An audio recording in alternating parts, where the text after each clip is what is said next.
आम्हाला 2 मुलं आहेत. We have 2 children. त्यांच्याकडे नवीन कार आहे. They have a new car. तुझ्याकडे चांगली आयडिया आहे. You have a good idea. माझ्याकडे पेन आहे. I have a pen. त्याला 4 पाय आहेत. It has 4 legs. माझ्या मुलीकडे बाहुली आहे. My daughter has a doll. त्याची आज मीटिंग आहे. He has a meeting today. तिची सुंदर स्माइल आहे. She has a beautiful smile. माझ्याकडे सायकल होती. I had a bicycle. तिचे काल डोके दुखत होते. She had a headache yesterday.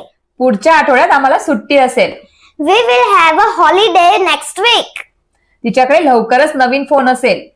She will have a new phone soon. तर आजच्या व्हिडिओमध्ये आपण हॅव, हॅज, हॅड आणि विल हॅव चा यूज कसा करायचा ते बघितलं. तर हॅडचा यूज पास्ट साठी होतो, विल हॅव चा यूज फ्युचर साठी होतो आणि हॅव सोबत I, you, we, they. या सब्जेक्ट सोबत हॅव चा यूज होतो, म्हणजे मेनी असतील तर. आणि आय हा स्पेशल असतो म्हणून त्याच्यासोबत नेहमी हॅव चा यूज होतो. आणि हॅज सोबत He, she, it. यांचा यूज होतो.